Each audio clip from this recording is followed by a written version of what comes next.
Hey you all, thanks for joining me today. I thought I would do a good old fashioned like monthly favorites type of video. These are favorites that I've been using over the month of January. I have to admit a number of these are new because I have purchased a lot of new products, particularly into the Christmas season and then through my birthday. It was like my excuse to just have like a ridiculous spending extravaganza, like a bonanza of spending on products that I had had my eye on. Anyway, so a lot of these are going to be new.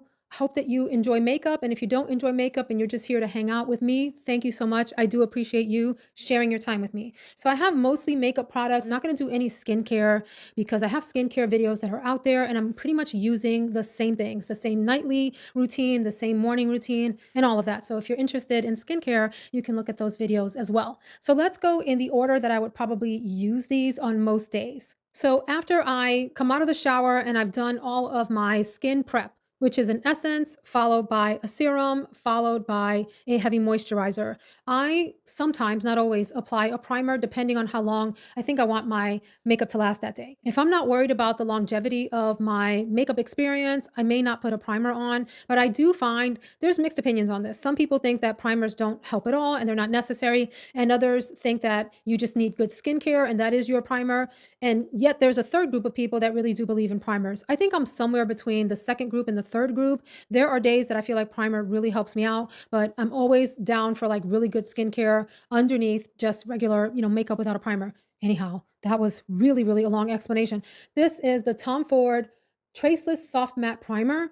This is ridiculously and prohibitively expensive. I think it's in the $90 range for a freaking primer. The reason that I got into this fragrance is because I watch Charlotte Holdcroft. She is in the UK. If you're not following her channel, she's probably one of the most sincerely humorous, like without even trying. I wish I had her wit and sense of humor. She's brilliant. But I watch her videos. She does these, by the way, sidebar, she does these great videos where the title is You Don't Need Any of That. And it's about new products that are being, pushed out on social media and all of that. And she convinces you in her best way that you already have that stuff in your collection. You have those colors, you have those types of formulas. You don't need the new stuff. So I enjoy those videos, but I also like when she does her favorites. And she talks about this all the time as being one of her favorites. It's been a consistent primer favorite of hers for years now. And so I thought I would give it a try. And I'm going to tell you, I never in a million years would have thought that I would have spent $90 on a primer. This is worth it. So freaking good. I really do see a difference. I am not wearing it today. I intended to film this video yesterday and ended up filming something else. And it was like 9 p.m. and I was exhausted. And I was like, I'm done. I'm calling it a night. But I used all these products yesterday, most of them, not all of them, because there's too many to use. But I used most of them yesterday. The thing that I love about this primer, so it says soft matte primer, but it has this little bit of a blurring effect. I tend to have, let me see if I can get my microphone's down here, pardon me. But if I can get closer, you can see that I have texture on my cheeks from being a teenager that picked at her face way too much. And so there's little like pock marks and stuff there. I don't have this on, but when I do put this on, it has such a lovely blurring effect on that. It makes me look like I don't have those issues from childhood, from teenagehood rather. It's beautiful. And then I feel like anything you put over it, the foundation looks smoother and actually lasts longer. So while this is mega pricey, no one needs a $90 primer. I have no regrets about purchasing this. So this was a big win. Thank you, Charlotte Holdcroft. And so while we're talking about Tom Ford, another crazy pricey purchase, I have not one regret. This worked out for me. I bought the Tom Ford Architecture Soft Matte Foundation. Friends, this retails at an insane 150 US dollars. I mean, come on, Tom. He doesn't own the company anymore. He sold it off to Estee Lauder. By the way, sidebar, I have actually been obsessed with watching Tom Ford videos, like interviews of him on YouTube and so forth. Y'all know I think the man is handsome and he's just such an interesting character. So check out some of the interviews that he's done. It's just fascinating to listen to him talk about like building up his company, what he had envisioned for it, who he thinks the ideal customers are, and all of that. And it's all for business, but he also seems like a super sincere dude.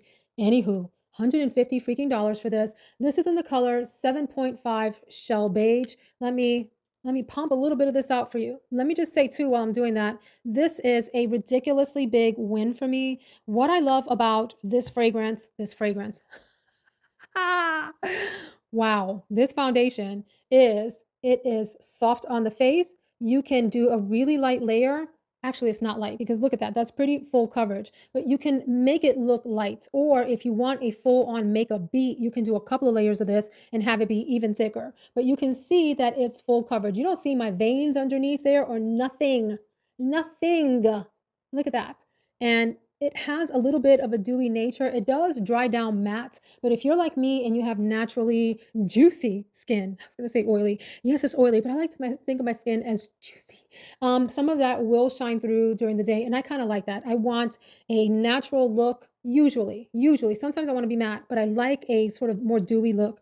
And so this allows that to come through during the day. But if you are someone that has dry skin, you can see it's almost dried down there. There's still a little bit of wetness or moisture. It will be matte on your face. So the 7.5 has a little bit more of like a cashew undertone, maybe even a little grayer. And so my crazy self wasn't satisfied with this color because y'all know that I do self tanning and the color on my face changes over time. How ridiculous is it that I went ahead and I purchased a second one in the color that I thought I really wanted? And this is 7.7 honey. So I've wiped some of this off, but I'm gonna go ahead and put a little bit of the 7.7 down here. This lasted me all day. It had very little, and this is what I think about when I decide if a foundation has longevity. Is it, first of all, can you still notice it on your skin at the end of the day? Because sometimes it's like foundation just fades off. It's like it evaporates, not literally, but it feels like it just evaporates into the air. And at 9 p.m. at night, when you go to take your makeup off, it's still there, but you can't really see it. It's like you don't have any coverage anymore. Really strange how that works. This one you can still see at the end of the day. Here is the 7.7 honey. It's just a little tiny bit more golden. I've wiped the shell beige off at the top, but you can still see some remnants and how that's maybe a little tiny bit more like dull and gray tone. Still beautiful on me and I will use it, but this one is maybe my preferred color. As it dries down, this does oxidize a little bit as you can see with that top one. So keep that in mind as you are selecting colors if you are interested in this. But back to the longevity thing, when I checked on this foundation, I keep wanting to say fragrance. Sorry about that. That's where my head is at from the video that I just recorded. When you check on this in the end of the night, friends, it's still fully there. There is very little breaking up around the nose. That's the other thing that I look for whether a foundation has lasted all day or not. Right around here, when I look in the 10x, the magnifying mirror that I have at at my sink, I will look here first to see has it broken up around there. This one breaks up very minimally. All of my foundations have a little bit of breakup there at the end of the night. Some have a lot of breakup. This one had very little breakup, and I could still see the foundation beautifully blended into my skin at the end of the evening. And then, friends, these two together are magic. Magic. You can't tell me a thing when I have these two on. It's like flawless makeup. So while this is stupidly expensive, by the way, I didn't pay 150 for this. I waited until I think it was Neiman Marcus, maybe it was Nordstrom. One or the other had this for 105. And then I also had an additional 15% off through Rakuten. And so it came down to like 80 something dollars, maybe right at the 90 mark, somewhere in there. By the time it was all said and done, minus taxes, of course. But do I think these are worth that price? Yes. These are ones that I will use down to the very last drop. Love these, but I love all my Tom Ford foundations, so I really enjoy them all. Then for my favorite concealer of the month, and I mentioned this in a previous video, is the Westman Atelier Concealer. It's the Vital Skincare Concealer is the full name. I have mine in the color M4, medium 4. This is such a juicy, moisturizing looking, I don't know that it actually moisturizes, concealer for under your eyes. I don't have it on today. I wore it yesterday when I intended to film this video. Let me swatch this for you. What I love about this concealer is that it is full coverage without ever getting cakey. So you can see how full that is. It feels like it is emollient on your under eyes. And I put on like a little dot here and I put a little dot on the outside. I give it a few minutes to maybe thicken up, although you probably don't need to do that with this, but I do anyway. And then I take my fingers and I blot it in, dot it in, tap it in, maybe is the word I'm looking for. I tap it into my under eyes and it is beautiful. It makes you feel like you're youthful again. It gives you a very youthful under eye appearance. You only need a couple of dots, friends. Don't go crazy on this because it's going to feel like too much. It's going to feel like wet cake on your eyes. But if you use just a dot, it is to me one of the most natural, beautiful, long-lasting concealers, and I'm mad at myself that I took so long to pick this up because it is an expensive one. I said in a previous video that I had picked up 2 brushes for concealer, and I love them both. One is the Nikki LaRose in collaboration with BK Beauty, but the one of the 2 that I love the most is this one, the one from Angie, Hot and Flashy, and this is the A506 concealer brush. So it has this sort of angled pad on it. I love that it's a big pad, and I put my concealer on, as I mentioned, I let it sit for a minute or 2 or so just to thicken up a little bit and not be as watery, and then I bounce it out. Bounce it out, bounce it out. Reverse, reverse, reverse.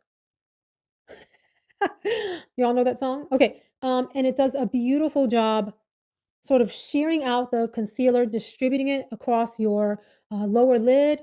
And if you don't like the way that it looks, I think it looks just fine as is, but sometimes I will go back in and take my finger and just do a little bit extra patting, particularly on this inner corner, so that everything is nice and smoothed out. But this is probably the best concealer brush that I think I have ever used. I have probably 6 or 7, and I've tried a bunch, and I like them all, but this is well worth the full retail price, although BK Beauty has a lot of sales as well. Gorgeous concealer brush, amazing. Very well performing concealer brush, worth every penny. By the way, I always forget to say, I will link these down in the description box. I do want to share for those of you that have been with this channel for a long time. I recently monetized this channel, so you will see commercials during my videos. I hope that's okay with you. You can feel free to skip ahead, of course, as you might on any other video.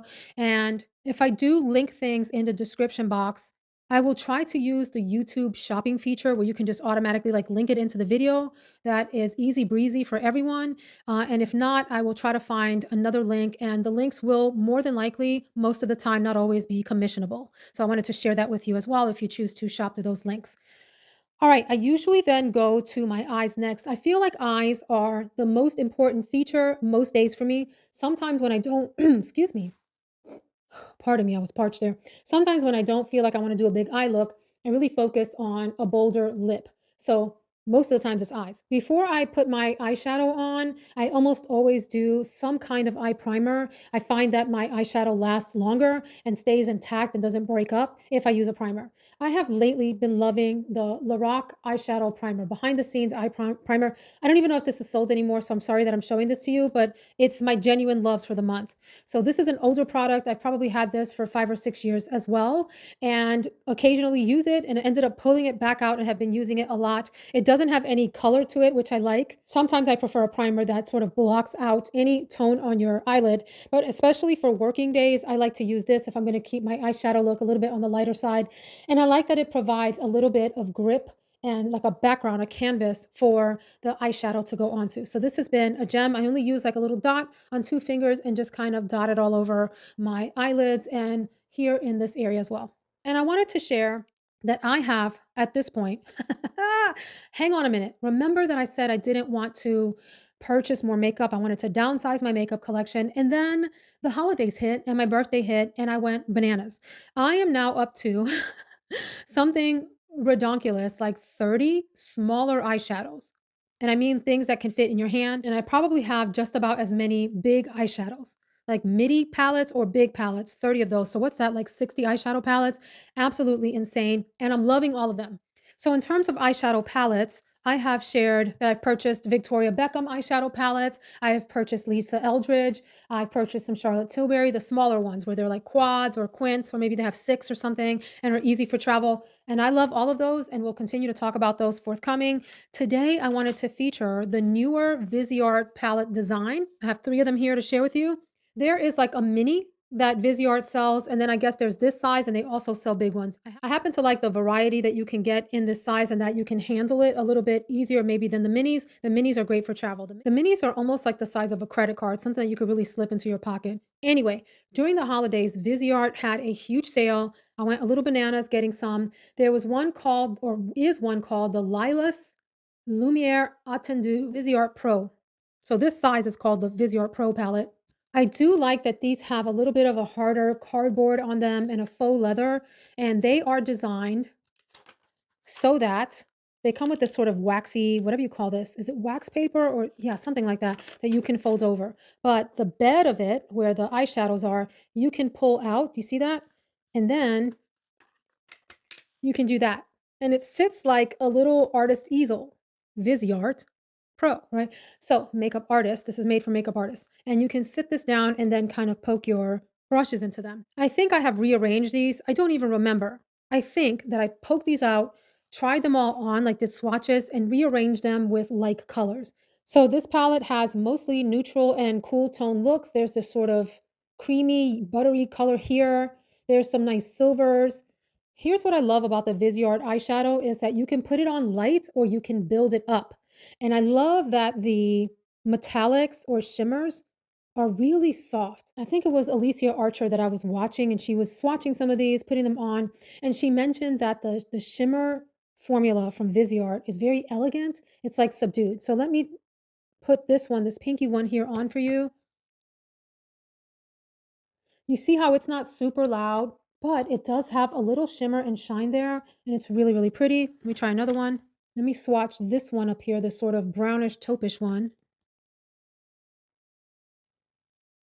Again, they're just sort of like delicate on the eyes, but they have enough pop and pow so that you can get a little bit of shimmer and would be office appropriate with these. You know, you're not like looking like you're going out for a night on the town, you're not going clubbing for the night. So anyway, this is one of the palettes that I wanted to point out. I also got the Praline Chocolate Attendu. Here is that color story. It's a little bit more neutral to slightly warm, although some of these are cool tone like this one. The thing about Viseart shadows is that there's a lot of similarities across palettes. So you have to look at the swatches and see, do you want the cool leaning ones, the warm leaning ones, the more neutrals? And then this is the one that everybody went absolutely bananas over. I haven't played with this enough to tell you whether it's worth the hype, but I can tell you that it's very nice. This is the Cyrenus Attendu. I do like this packaging on here. I think it's pretty. And this color story looks like that. So people lost their mind over this duochrome. You see, it looks like a little bit pinky purpley there, and if you look at it like that, it's kind of like a bluish, almost aqua turquoisey color. And anyway, it's got some pretty shimmers. It has this darker shimmer here. So it's got a variety of tones in here. I like the overall palette. I wasn't going to get this because I was like, I'm not giving into the hype. Everybody's going crazy over this. And then what happened? It was on a great sale. I picked it up. Anyway, these are nice little palettes that you can travel with or you can use for your everyday, and they're easy to handle and have a nice variety of colors in them. Wait till Viseart does a sale. I think I ended up picking these up for, I want to say about $30 each, and well worth the price. These are long lasting, nicely performing, as subtle as you want or as bold as you want, with the exception of those shimmers. The shimmers only get but so bold and sparkly, but I like that about them. So then I will typically do eyebrows, and I usually do an eyebrow pencil. I didn't bring any of those in here today, but I did want to share my deep love for the Kosas Airbrow. I have mine in, I think it's medium brown, Kosas Airbrow. I like to do my little pencil, so I end up filling in this little piece here because I don't have a lot of hair there. I don't always have to do that. I just like to do that when I'm filming. Actually, who am I kidding? I like to do that sometimes during my work days, but I'll keep it light because I don't want to come on camera looking like I have caterpillar eyebrows. Although I probably look like I have caterpillar eyebrows now. Oh well. And then I like to bring the little tail out too and maybe fill in a little bit above. I never fill in below. I like to keep this area as high up as possible so that a little bit of light bounces off of this part of my brow bone and it makes my crease look more deep set. I just like that look. So this I will apply over my pencil brush after I do that, and it helps me to slightly shape my brows. It adds a tad bit of volume because it has this little like spoolie. It's a tiny spoolie, and the gel that's in here is almost like fibrous. Like it has little fibers or whatever that stick onto. Oh, maybe I put a little bit too much there. Pardon me. Oh my gosh. There we go. But that stick onto your eyebrows and add a little bit of thickness, and I really like this. I've been using this for years. This is not a new product. This is not a new product. Me and the Airbrow, we've been hanging tough since this was released years ago. Was it years ago or was it just like 2 years ago? Then I will usually do my eyelashes. I do happen to have false eyelashes on today. I don't do false eyelashes during the week for work. That's just entirely too much. I have absolutely fallen in very deep love with the Caliray Come Hell or High Water tubing mascara. This is, first of all, I like the packaging. I think this sort of iridescent effect on here, this ombre rainbowy thing is really pretty. But I like that it's a tubing mascara and it's really a lot easier to take off at the end of the day as long as I break it down with like an oil-based cleanser. any of those oil-based cleansers. I do an oil cleanse in addition to my regular cleansing. Anyway, this is tubing. I like that it lifts my eyelashes quite nicely. It separates them well and it coats them properly. And it just gives a nice sort of feathered look, but a thick look to my eyelashes. And what I love most about this is maybe one of the only formulas I've ever used that never ever, and I've used this a lot. I have used this probably a total of, I don't know, 40 to 60 days since I got this one, and I have a backup on ready so that I can throw this out at the 3 month mark, which you should probably be doing with your mascara. This does not fall down on me. That's where I was going with this. I get no fallout from this mascara ever. Every other mascara, I get little to no fallout from the ones that I have, but on occasion I'll get a little flake here or there that I have to sort of brush off during the day. Not with this one. It stays put until you take it off, and it does what it says it's going to do. This is really, really good. Then on occasion, I will powder. I don't always powder. Sometimes I just go with foundation or like a light tinted moisturizer. But on occasion, I do like to put on powder, and I like to do it usually before I put my blush on because I want the blush to be showing over it and not have the powder muted. On occasion, I do go over my whole face when I'm done with some powder. For this month, I'm going to feature a goodie, but an oldie, one that I wore on my wedding day and did not fail me in that high heat of that day. This is the Hourglass Veil Translucent Setting Powder. I probably had this particular powder for, not probably, I have had it. I've been in this house, you guys, this is wild. I have been in this house 6 years, and I had it before then for at least a year and a half or 2 years. So what's that? I've had this powder for about 7 or 8 years. That is crazy. Do you ever look at time like that and you're like, how is it possible that that much time has passed? Anyway, I like the component. I think it's a very classy look, as most Hourglass products are. It has this sort of pool in here, this bowl type of thing where you can tap some of it in and then take your big brush and kind of dab it in and then let the rest fall back into the holes there. It's an H for Hourglass. Isn't that pretty? But I like that this is a nice coverage and it sinks right into your skin beautifully. What color do I have this in? I think it's just translucent. Let me look here. Yeah, I think it's just translucent and doesn't have a specific color, but this is one of the most finely milled, beautifully performing, never fail me powders, and I've had it for a long time. Kind of a holy grail. Sometimes I will go in with a powder bronzer after I set my face, if I do choose to set my face. And if I'm using a cream bronzer, I will do that before I powder because I think that's probably better and a less messy technique. But I did want to feature a rather new bronzer. This is the All Hours Hyper Bronze Powder Bronzer from YSL. Before I talk about this, everybody's going bananas for these components. I don't necessarily love the component. I do like the YSL logo. I think I've always thought it was pretty. But the fact that it has this sort of squishy vinyl top that is supposed to look like their, famous leather purses, I kind of don't like that. I actually prefer a smooth surface on my products. I don't like anything that even remotely feels like fabric on makeup products. So that's a little goofy to me. And for me, it's kind of a miss. Same thing with they called it like the eyeshadow clutch. I have one of them. Beautiful. Maybe I should have put that in this video too, in addition to the Viseart. Maybe we'll talk about it another time. YSL has this same type of faux leather on those and on some other products coming out, the new blush line. I don't like that. Regardless, I do like the logo, and I didn't really think I was gonna like this powder bronzer when it first arrived. This is in the color 3. The thing I like about this is it is smooth and light. There's the color 3. And I love that it is subtle yet impactful. So I will take a big brush and I don't have that on today. I use something else, but I will use it to contour. I know you're not supposed to use bronzer for contour, but I don't care. I put it right under my cheek here.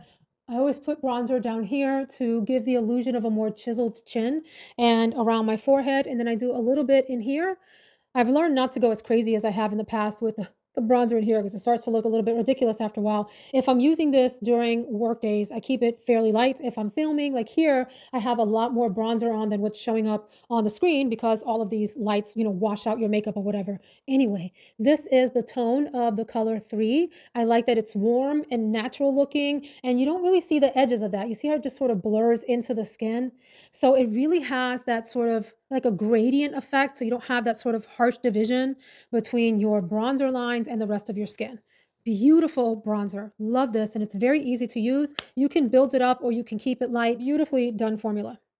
Then next, I will usually do some kind of cheek color above the bronzer. And I've been trying lately to keep my cheek color like from this point back because I think it helps to make the face look a little bit more lifted than when I put blush in here. I really admire the young ladies who can do the blush here, bring it across their nose, and there it is for this sort of like fairy kind of look. Those are really pretty. It probably will look ridiculous on me, but I have really enjoyed a couple of blush formulas here that are actually lighter and make it look like your face is naturally flushed rather than that you're using blush to accentuate a color. First up is the Dior Rouge blush. This is in the color Charnelle Satin 959.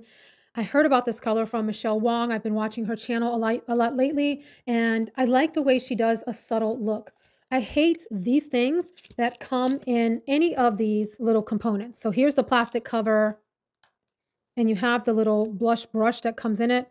I mean, I don't use those, and so for me, that's a waste of space. And it's part of the reason that I haven't been more into purchasing these. So look at this color, Charnel. It looks so boring in the pan here. However, when you put this on your cheek, it has just the most subtle, natural looking color. Can you even see that? It's not even picking up because of these bright lights, but it has like this sort of pinky, neutrally flush. It's neither, it's maybe it's a little cool. I was going to say it's neither cool nor warm. Maybe it's a tad bit cool, but it's so universal and easy. And it goes on so nicely and naturally with a, powder brush. Beautiful color. I can probably wear this with 1,001 looks because it is so easygoing as a blush. So I've really been loving that color. I've also been loving the Chanel Cream to Powder Blush. I'm not going to pretend to read the name to you because I don't know how to pronounce it, but the color here is called Beige Eclatant. Again, another really unassuming color. You might pass by this completely. You can see that other Dior color there. Very, very pretty. You might pass by this and not think anything of this. However, these, by the way, they feel so cool to the touch. These blushes, I have a few of these formula, but I really like this color for a subtle day-to-day, just like wash of slight light color on the cheek. Let me pull it back here. So you see how that has a little bit more peachy undertone? I don't think it's showing up on camera. I'm so sorry. I'll try to pop up a picture of what it looks like on a model. The lights are kind of washing this out, but I love the subtlety of these two colors on my cheeks. Ugh, golden. Golden, just like not golden in color, golden in feeling, and they last all day long. So, so pretty. Then I will usually put on a lip. Nowadays, I have been going for more nude lip looks, like simple, neutral lips, sometimes cool, sometimes warm, and usually just neutral for work. And so I have and I like easy formulas, formulas that glide on easily. Y'all know I love that Gucci satin formula and the velvet matte formula. Amazing, my favorite. But I like a lot of lipsticks. I probably have more lipsticks in my collection than anything else. If I had to guess, I would say I probably have well over, I don't know, 100 to 150 lipsticks or something. Absolutely insane. Maybe more because I haven't counted them and things always look less than when you actually count. But I have an obsession with lipstick. By the way, today's lipstick is it's not the one I was going to feature, but I do like this lipstick too. This is also from Chanel.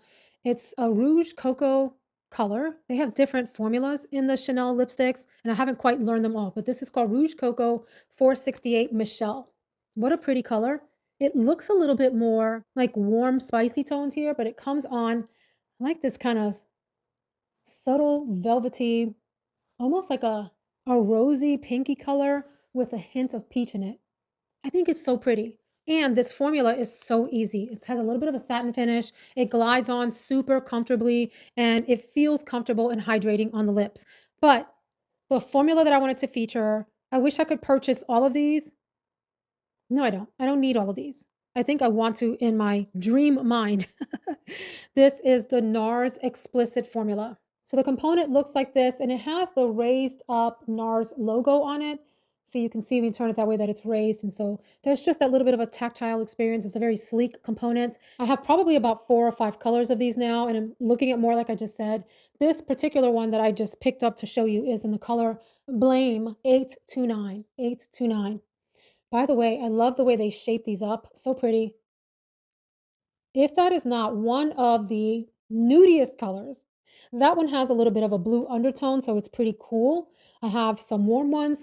What I like most about the formula, as you can see from the sheen here, is that it's a juicy formula and it sticks to your lips nicely and lasts. And it has some pretty medium to full coverage. Whereas the one that I just showed you from Chanel, this is probably probably medium to low coverage. Sorry, this video is going a lot longer than I had anticipated, so I'll try to rush through some of these last ones. For eyeliner, which I probably should have talked about in the eye portion of this video, but I looked at these and then it didn't occur to me to do that. So these are the Victoria Beckham Kajal liners. I now have 4 and I want a 5th one in black, whatever they call that color. I have the color Cocoa. I mean, guys, that's 2 swipes. Look, let me just do 1 swipe so you can see. Look how thick that goes on. It's very sort of creamy feeling and substantial. Some creamy formulas, they just sort of glide off. This sticks to your eye. Love this. Look how thick that is. So that's Cocoa, those 2 swatches there. This one is called Cinnamon and actually has a little bit of a like a glittery or shinier aspect, as you can see, like a satin look. Very pretty, very subtle, soft, kind of coffee-ish brown there. I also have the color Bordeaux. How pretty is this? It's like a wine color with some brownish tones in it and some purpley tones.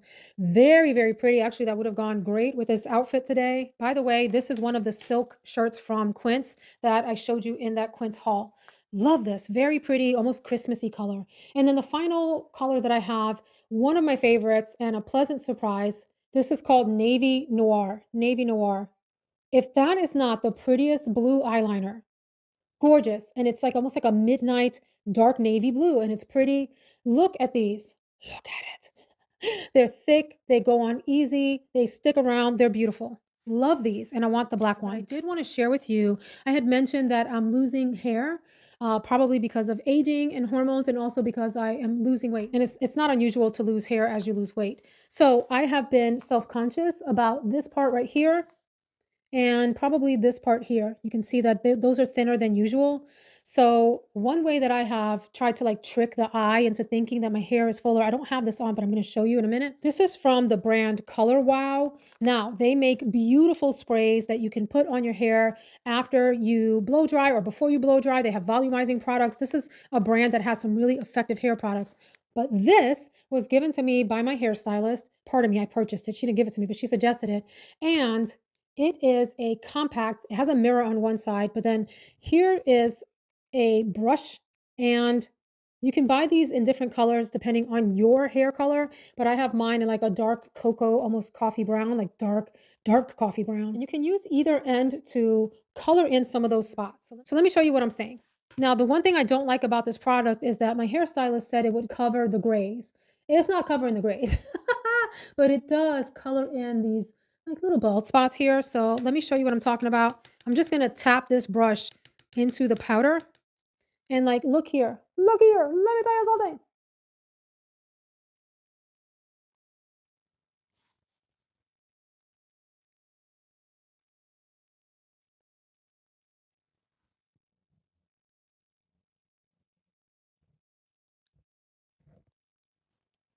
See what that does? It makes it look a little bit fuller, kind of tricks the eye into thinking you have more hair there than you do.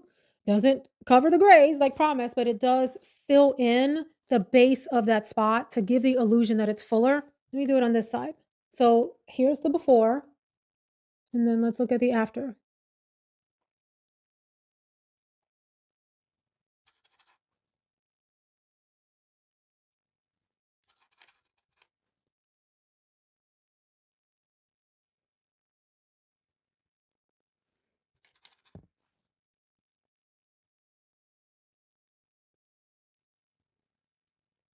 There. It's just the subtlest of difference, and it creates a shadow there so that somebody looking at you doesn't immediately see that you have a bald patch of hair. So if you are struggling with hair loss for any reason and would like, some people don't care. They don't mind. I mind right now. I may not mind later, but I mind right now. And I don't want to look like I have bald spots, at least for right now. And so this has been a neat little product. This Color Wow. What is it called? Does it have a name? I don't see the exact name of this, but this is in mine is in the color dark brown. This is a really nice way to just sort of paint in some shadow so that it doesn't look as bare. That's it. I had more products, but we've been here a long time, so I'll let you go. I hope that you enjoyed the video and hearing about my favorites. Please let me know if this is the kind of video that you would like to see more of. I'd love to do this. It's really fun for me to look back over the month of products that I've used and pick out the sort of top contenders. I didn't have any fails this month, but maybe I could do those too if you're interested. All right, thanks so much for hanging out. See you in the next one.